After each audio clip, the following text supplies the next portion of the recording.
Hi, this is Nora. Welcome back to my channel. Today I'm going to talk about how I tried to write a 50,000 word novel in 1 month and totally failed, but kind of also won at the same time. And if you think that's completely impossible, then I disagree.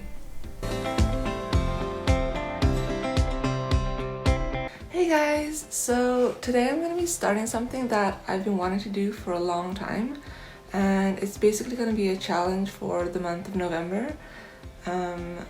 So this is the 1st of November, and this month in writing circles is known as NaNoWriMo, which stands for the National Novel Writing Month. And the challenge for November is to write a 50,000 word novel in 1 month. Which sounds kind of insane, but lots of authortubers do it, and it's sort of a challenge just to stop overthinking it and just like write a book. And that's something I've been wanting to do for a long time. I have wanted to write a book, and I've loved writing and reading since I was a child. My best friend and I used to always come up with stories, and we would tell them to each other and basically only each other. And when we were like 10, we wrote this little novel, short novel, which we sort of distributed to our classmates. But that's pretty much been the extent of my writing. And since then I've sort of only been dreaming about it and thinking about it, but not really doing anything about it. Last summer I decided that I was going to try, and I did start writing a book, and I got maybe like 10,000 words or so in, and then the ideas didn't run dry, but I got to a difficult part and I just got stuck, and then I just never really got unstuck. So it's just been on hold since then, and I wanted to try NaNoWriMo last year, but then I chickened out pretty much last minute and just didn't think that I was going to be able to do it, so I didn't even try. But this year, I'm not allowing myself to have any excuses. I mean, we're in isolation, so we can't really go anywhere, do anything else. So, yeah, I'm gonna do it this month, this year. So we'll see how it goes.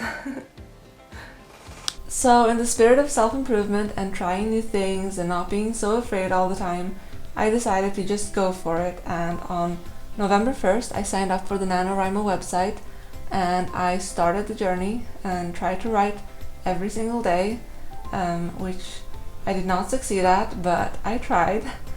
And yeah, did I finish? Did I write 50,000 words in November? No, like not even close. But at least I tried, and at least I wrote something on a book that had been lying around for ages and that I hadn't touched for almost a year. So I'm actually still really happy that I did it. And today I'm going to talk about a few things that I learned from the experience. The first thing I learned is that blank page is brutal. I think with a lot of things, the hardest thing is just starting, especially when you're doing something new that is just not very familiar to you. Sometimes I would find myself just staring at a blank page for an hour, sometimes more, embarrassingly enough, and just not be able to put any words down because it felt like everything I wrote was just bad. It was just so bad, and I just couldn't get past that. And eventually I think what you have to do is just get past that initial hurdle, and you just have to accept and acknowledge that it's not going to be good. Like, it might not be good what you write, it might be horrible, but I think the first word, the first brush stroke, the first whatever is always the hardest. And sometimes, once you've put that first word down or just done that first bit, it gets easier as you go, and you sort of pick up speed. Sometimes you don't. Sometimes every single word is hard and you just can't get them out. But you can't build momentum if you don't even start. Another thing I think is important to remember is that it is okay to take a break. As long as you accept that it might mean that you don't finish. The problem with NaNoWriMo and taking a break during NaNoWriMo is that you have to produce 1,667 words every day. And if you don't do that one day, then you have to make up for it the next day. And if that happens for several days, then you might find yourself with so many words to catch up on that it's just not even possible anymore for you to reach that goal. Some days I felt like I would go mad if I had to stare at that little blinking bar on the page for one more second. So yes, I took a few breaks. I was working full time, I was making YouTube videos. I did not want to neglect my friends and my family during this time, especially since several of them have been going through a really rough time lately, and I wanted to be there for them. And I think it's okay to do that, and I think it's okay to allow yourself that, as long as you accept the fact that it might mean that you don't finish the 50,000 words. And I definitely did not finish, but I still don't regret doing that, because at the end of the day, those 50,000 words are not worth your mental health or your happiness. But at the same time, you do need to make some sacrifices. 50,000 words is a lot. It is a lot, and it takes a long time to write, and it means that you have to sit down every day, or at least almost every day, and try to write. And it means you can't do a lot of things that you otherwise enjoy doing. Playing computer games, watching YouTube, binge watching Christmas movies. These were all things that I was not able to do. You need to be willing to sacrifice a lot of things that you normally like to do if you're going to have any hope of reaching that goal. Another thing I've realized is how good it is to actually track your progress. The NaNoWriMo website has a function where you type in the amount of words you've written every day, and it'll track your progress on a chart, and it'll show how close you are to reaching your goal. It'll also show you how many words you need to write every day to reach your goal, depending on if you've written more or less than your necessary word count that day. Whatever goal you have, it's quite useful to track your progress, because sometimes it might feel like you're not making any progress at all. Some days I would sit for hours and I would write like 200 words, and I would just feel really bad and like I wasn't doing anything at all. But every day I put my progress into the NaNoWriMo website, and I could see the total word count going up. So it helps you get perspective on the fact that even though maybe things are going slower than what you would like, you are still making progress towards that final goal. And I actually find that seeing what you've already done is a great motivation to keep going and do more, because it shows you what you're capable of doing. Okay, number 5 is really important, and that is to allow yourself to press mute. The NaNoWriMo website is awesome. Like I said, it gives you an overview of where you're at with your project, and it also sends you encouraging emails throughout the month.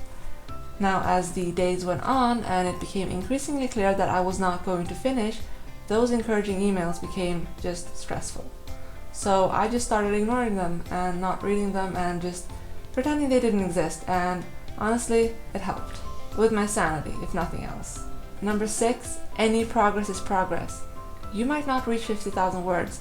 I certainly did not, but I made progress, and I continued writing on a book that I hadn't touched for almost a year, and I still count that a win, even though I didn't win the challenge. Number 7 is that a challenge is a good way to get started, but it does not by any means mean that you are finished. NaNoWriMo kicked me into gear, but I am not finished with my book. Even if I'd written the 50,000 words that I aimed to, I still wouldn't be finished with my book. There'd be editing and rewriting and fixing things and all that fun stuff to do. A challenge is a good way to kickstart yourself, but you can't rely on it to do the thing you're passionate about.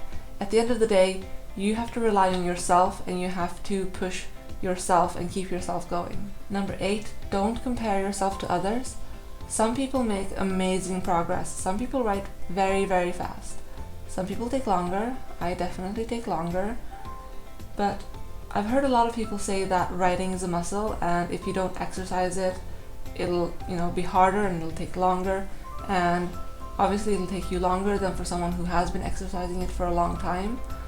There is an amazing writing community on Twitter, and if it helps you to engage with that, then by all means do that. But if it stresses you out to see everyone else's progress, then just disconnect from that and don't look. You can just do your own thing. It's fine. Pretend no one else exists. Number 9 is also really, really important, and it's that it's okay if it's bad. I've seen a lot of authortubers make videos on YouTube, and what a lot of them will say, pretty much all of them, is that The first draft is awful. It's terrible. It's just you telling the story to yourself, and then in consecutive drafts you polish it and you make it into an actual book that can be read by people. Despite this, it can be really hard to push through when you feel like everything you write is actual garbage. I have spent ages just staring at a page trying to find the perfect description, the perfect dialogue, and just being disappointed with myself because I just can't get it right. And at the end of the day, I just have to sort of push through it and write something that I know is bad just to get past that part of the book and continue. That's what you have to do, and it's hard. It's one of the things that I still really struggle with, and it's, I think, one of the main reasons why I didn't really reach 50,000 words. If you labor over every word, it's going to take you 10 years to finish even the first draft, and then you still have to go back and edit that. So just push through, write the first draft, and then you have something to work with. The last point is that it's okay if you don't finish. It doesn't mean you lost, it doesn't mean you are a failure. I don't consider this month a fail. Even though I technically, failed the challenge, I still, wrote on my book and I made progress. I didn't even make it halfway to finishing the challenge, but I will continue writing. I will, keep working on it, and at the end of the day, I'm still happy that I did it. I think I would be more unhappy if I had chickened out again and not done it. So yeah, just be happy that you took on the challenge, and it's a really hard one, and it's okay if you don't quite make it all the way. Those were a few of the things that I learned from doing my first NaNoWriMo, and like I said, even though I didn't make it all the way, not even close, I'm still happy that I tried and that I didn't back out this time. One of the things I told myself when I started this channel was that I was going to talk about both my successes and my failures. I wasn't just going to talk about everything that went right and everything that I did well and about how I was succeeding at everything. I feel like there's enough channels out there where people are just talking about all of the positive things and just look like they're winning at life all the time. And it can add to the feelings of inadequacy that a lot of us feel, where we feel like we're not living up to our full potential, or we're not doing as much as everyone else is doing. I don't want to be another one of those voices, so I'm not going to censor out the bad things. I'm going to talk about the good and the bad and the ugly. And I think that with every situation, whether it's good or bad, whether we succeed or fail, we learn something from it, and that is the core of this channel. And that's sort of where I want to get to, where I feel like I can learn something from every situation, and where a failure isn't really a failure, it's just sort of a learning opportunity. That is all for now. I'll see you in the next one. Bye!